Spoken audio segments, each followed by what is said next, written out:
Class 8-এর ইতিহাস 3য় অধ্যায়। গুরুত্বপূর্ণ প্রশ্নের উত্তর তোমরা সবাই মন দিয়ে শোনো আর লেখো। সবাই লাইক অ্যান্ড সাবস্ক্রাইবটা দিয়ে দাও। উদয় দেশপালের শিক্ষা সংক্রান্ত কী কী প্রস্তাব ছিল? উদয় দেশপাল শিক্ষার বিস্তারের জন্য গুরুত্বপূর্ণ প্রস্তাব দেন। এতে মাধ্যমিক উচ্চশিক্ষার জন্য স্কুল ও কলেজ প্রতিষ্ঠার কথা বলা হয় এবং শিক্ষার মাধ্যম হিসেবে ইংরাজি ও স্থানীয় ভাষার ব্যবহারের উপর জোর দেওয়া হয়। মেঘলের শিক্ষা সংক্রান্ত প্রতিবেদনের মূল বক্তব্য কী ছিল? মেঘলের প্রতিবেদন অনুযায়ী শিক্ষার মাধ্যম হিসেবে ইংরেজি ভাষা প্রবর্তনের প্রস্তাব রাখা হয়। তিনি একটি ইংরেজি শিক্ষিত শ্রেণী তৈরি করার কথা বলেন। কেন ব্রিটিশ পার্লামেন্টে রেগুলেটিং অ্যাক্ট পাস করানো হয়েছিল? রেগুলেটিং অ্যাক্ট পাস করানো হয়েছিল ইস্ট ইন্ডিয়া কোম্পানির দুর্নীতি ও প্রশাসনিক বিশৃঙ্খলা নিয়ন্ত্রণের জন্য। উইলিয়াম বেন্টিংয়ের যে কোনো দুটি সংস্কার কার্যের উল্লেখ করো। উইলিয়াম বেন্টিং সতীদাহ প্রথা বিলুপ্ত করেন এবং ঠগীদস্যু দমনে ব্যবস্থা গ্রহণ করেন।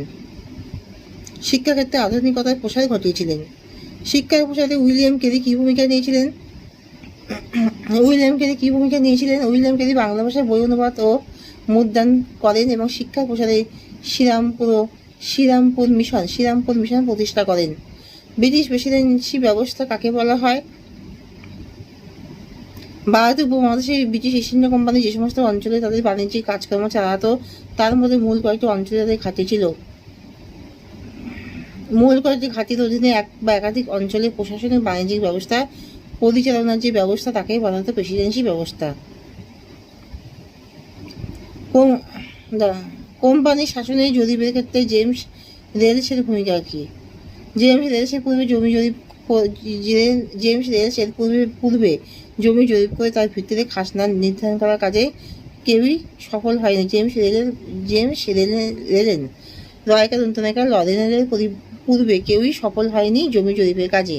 জমি জরিপ করে তার ভিত্তিতে রাজস্ব নির্ণয় প্রক্রিয়ার অঙ্গ হিসেবে 1764 খ্রিস্টাব্দে বাংলা নদীপথগুলি জরিপ করে মোট 16টি মানচিত্র তৈরি করেছিলেন জেমস রেনেল।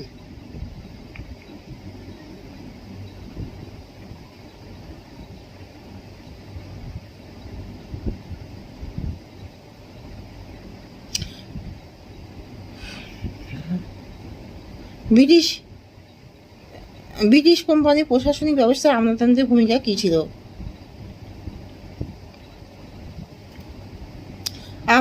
আমলাদের প্রশাসনিক ব্যবস্থা শুরু হলে সিভিল সার্ভিস পরীক্ষার সমস্ত প্রার্থীদেরই হেলসবেরি কলেজে যোগ দিতে হতো। উক্ত কলেজে পড়ার সময় সিভিল সার্ভেন্টদের মধ্যে একটি ঐক্যবোধ তৈরি হয়। তারা নিজেদের একটি আলাদা গোষ্ঠী হিসেবে গড়ে তুলতে শুরু করে। আমলাতন্ত্র ছিল অসামরিক শাসন ব্যবস্থার ক্ষেত্রে ঔপনিবেশিক শাসককে প্রধান হাতিয়ার। আমলাতন্ত্রের কাজ ছিল সরকারের গৃহীত নীতিগুলি প্রয়োগ করা। ভারতের